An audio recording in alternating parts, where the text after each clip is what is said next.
It was supposed to be a perfect morning. My daughter, Emma, had been working for weeks on her school project.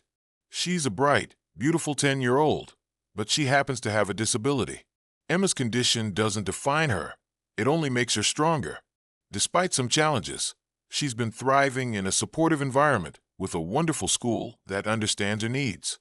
That morning, Emma woke up with an excitement in her eyes that I hadn't seen in a while.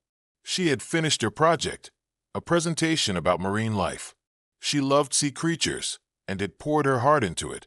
The excitement was contagious. I could see how proud she was, not just of the work she had done, but because she was finally showing her classmates just what she could accomplish. This project wasn't just another school assignment to her.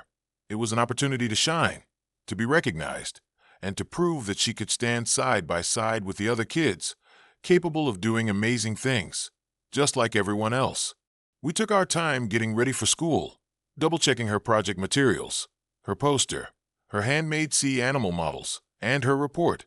Everything was neatly packed in a large folder, with each item carefully placed to avoid any damage.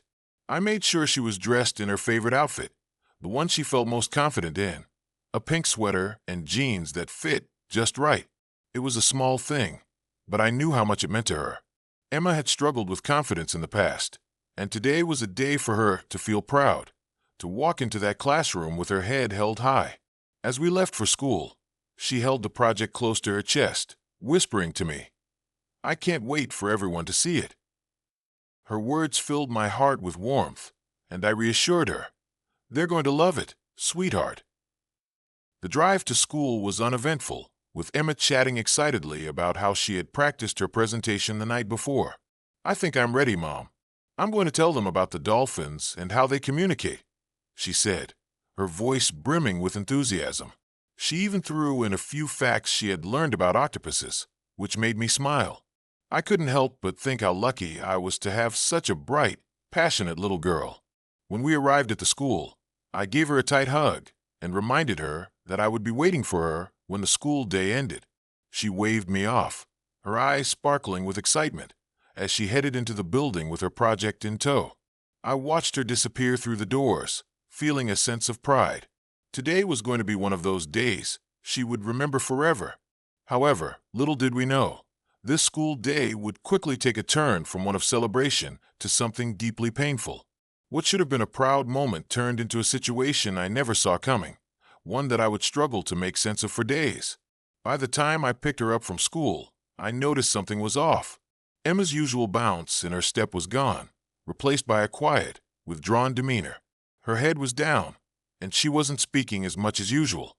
When I asked her how the presentation went, her response was barely above a whisper. "It was okay, Mom," she said, but there was a heaviness in her voice that I couldn't ignore. When we got home, I could tell there was more she wanted to say. I sat down next to her, gently encouraging her to open up. After a few moments of silence, she finally spoke. Her eyes welled with tears as she recounted the events of the day. She told me that during her presentation, a woman, someone I knew only as a neighborhood Karen, had walked into the classroom unexpectedly. Karen had a reputation for being overly critical and opinionated, and today, she chose Emma as her target. At first, I thought it was a misunderstanding, but Emma's face told a different story. Apparently, Karen had made several comments during the presentation, whispering loud enough for everyone to hear, questioning why Emma was even in the class. Emma had pushed through, continuing with her project, hoping to finish strong, but Karen wasn't done. As Emma stood proudly, showcasing her work, Karen loudly declared that someone like her didn't belong in a class like this, and that her project was too simple for her age. Those words, simple, cutting, shattered my heart. How could someone, especially an adult, say such things to a child who had worked so hard and had been so proud of her accomplishment? Emma tried to keep her composure, but I could see the hurt in her eyes as she relived the moment. She had been brave. She had carried on with her presentation, but that one moment had taken everything away from her. The woman had no right to speak to Emma like that, no right to diminish her hard work, her worth, her voice. I was furious, but I also knew that what mattered most was Emma's response to this cruelty. I hugged her tightly, holding her close and telling her, "You are amazing, Emma. You worked so hard on that project, and you should be proud of it. No one can take that away from you." It was a bright, sunny day when Emma and I walked through the school gates. We were in good spirits, but as we entered the classroom, I saw her, the infamous HOA Karen, who had been making waves in our neighborhood for weeks now, always gossiping, always criticizing, always getting involved in things that had nothing to do with her. She had been a constant thorn in the side of the community, and I had hoped we would be spared from her presence today. Emma's teacher, Mrs. Green, had been kind enough to give the students some extra time to finish up their projects and present them to the class. Emma had worked so hard on her marine life presentation, and I was proud of how far she had come. She was so excited to show her classmates what she had learned, and I could see how much this moment meant to her. As Emma set her project on the table, I could see her hands shaking slightly from both excitement and a little nervousness. She wanted everything to be perfect, and I made sure to remind her, "You're going to do great, Emma. Just show them what you know." But then, as if the universe had decided to test our patience, she appeared. Karen, yes, that Karen, walked into the classroom. Her heels clicked loudly against the floor, each step making the sound of authority. Her sharp eyes scanned the room like she was the queen of it all, and I immediately felt my stomach tighten. I was too busy trying to calm Emma's nerves to think much of her, but when Karen stopped in front of my daughter, my heart sank. I could feel the air around us grow heavier, and I knew something unpleasant was about to unfold. Without any warning, Karen sneered at the project laid out in front of Emma. She didn't even bother to acknowledge my daughter, who was standing there, waiting to present. Karen's gaze was cold, dismissive, wrinkling her nose as if Emma's project was something disgusting. "What's this?" Karen asked loudly, drawing the attention of the entire class. Her voice was condescending, cutting through the air like a blade. Mrs. Green, sensing the tension, immediately tried to intervene. "That's Emma's project," she said gently, attempting to diffuse the situation. "She's been working very hard on it." But Karen wasn't finished. She interrupted Mrs. Green, her voice rising in volume. "No," Karen snapped, pointing at the poster. "This is childish. Does she even belong in this class? Is this really the level of work she's capable of?" Her words were sharp, cruel, and deliberate. She didn't just criticize the project. She criticized Emma herself. It was like a physical punch to the gut, and I could feel my heart shatter as I watched my daughter's face fall. Emma's small hands gripped the edges of her project, her fingers turning pale with the force of her grip. Her eyes, usually full of joy and excitement, were now brimming with confusion and hurt. She didn't understand what was happening. She had worked so hard. She had poured every ounce of energy into making this project perfect. Why was Karen tearing her down in front of the entire class? As I stood there, frozen in disbelief, I could feel the weight of the moment pressing down on me. My instinct was to protect Emma, to shield her from the cruelty she was being subjected to. But before I could even process what was happening, Karen took it a step further. With a swift motion, Karen reached out and ripped a corner of Emma's project poster. The sound of paper tearing was deafening. She didn't even flinch.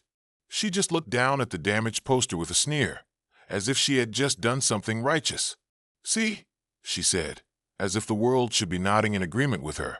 "This is what you get when you let children like her do projects. It's embarrassing. She's not like the other kids." I felt my breath catch in my throat. I wanted to scream. I wanted to shout at her, demand an apology, and make her see the damage she had done. But in that moment, I couldn't speak. The words wouldn't come out.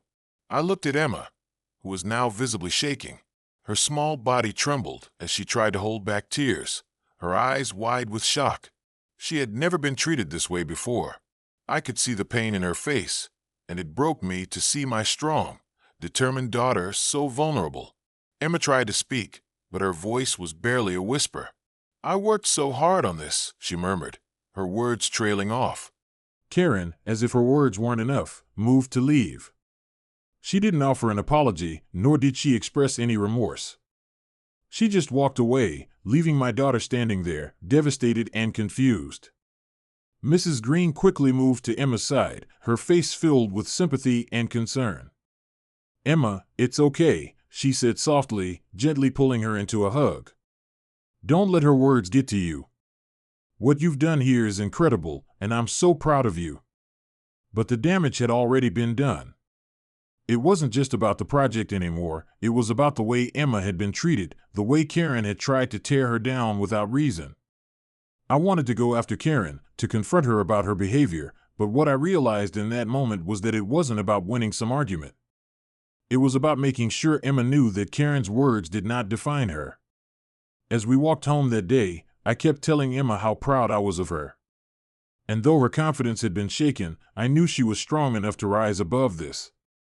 No one, not even Karen, could take that away from her. Just when I thought it couldn't get any worse, Karen reached out and, with no warning, ripped Emma's school project in half. She didn't care if she tore the models or ruined the report. She simply looked at Emma and said, "You don't belong here. You don't deserve to be in this class." At that moment, my blood boiled. Every instinct in me screamed to rush forward, to stop her, to demand she take responsibility for what she had just done. I wanted to scream at this woman who had just destroyed everything Emma had worked for. The raw fury inside me was almost unbearable. How could she be so cruel to a child? But even in the heat of my anger, I had to stop myself. I could see Emma still standing there, trembling. Her small frame was shaking, her eyes beginning to fill with tears, but she didn't make a sound. I couldn't let my anger overshadow the support Emma needed at that moment. I took a deep breath and stepped forward. My voice was trembling with anger, but I knew I had to stay calm. "What do you think you're doing?" I said, my tone sharp enough to silence the room. The classroom was silent, all eyes on us.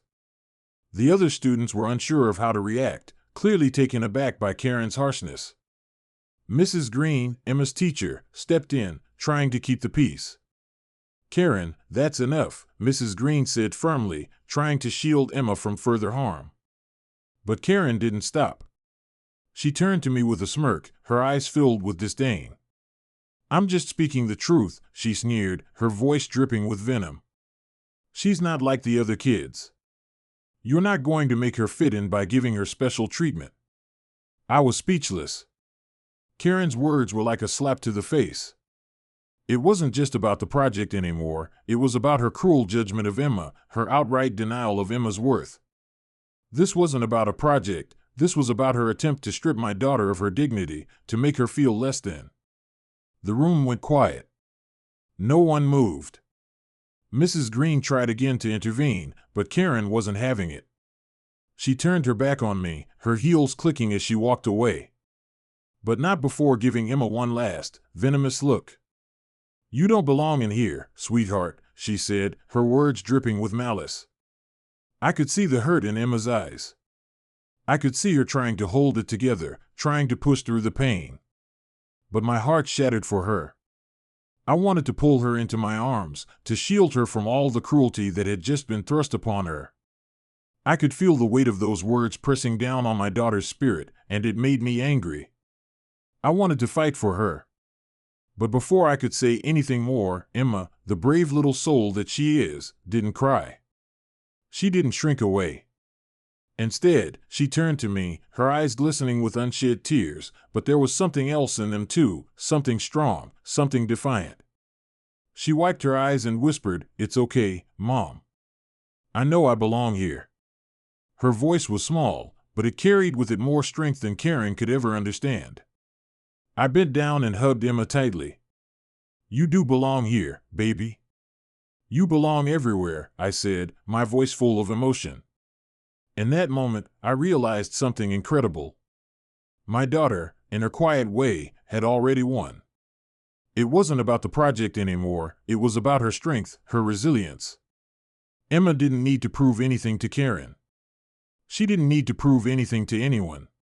She had already proved everything she needed to the people who loved her, to the teacher who supported her, and to the classmates who knew her for who she truly was. I helped Emma gather the pieces of her broken project. The models were torn, the report was wrinkled, but what mattered wasn't the state of the project, it was the state of Emma's heart. "It's okay, baby," I whispered, trying to comfort her. "We'll make it even better. You don't need to prove anything to anyone. You've already done something amazing. I kissed her on the forehead as the class rallied around us, showing support and sympathy. Some students came up to Emma, offering kind words and encouragement. That project was awesome, Emma, one of the kids said. Another added, you know more about sea creatures than anyone I know. The support from her classmates meant the world to her. It was a reminder that while one person's cruelty could try to break her, there were others who saw her for who she truly was. And those voices would drown out the harsh words of someone like Karen. That day, Emma did not just stand tall in the face of adversity, she stood strong. Her project, while ruined, was a testament to her resilience. Karen's words had no power over my daughter. Emma showed me, and the world, that she wasn't defined by the hurtful words of others. The real lesson that day wasn't about the project, it was about kindness, strength, and the power of a child's heart. The incident didn't end with Karen's insults. The school's administration took immediate action, reaching out to me and ensuring Emma was supported. But I didn't care about that. What mattered was that Karen's cruelty couldn't break Emma's spirit. It didn't matter how much damage Karen tried to inflict, she couldn't take away Emma's resilience, her worth, or her place in that classroom. And I would always be there to protect her, no matter what.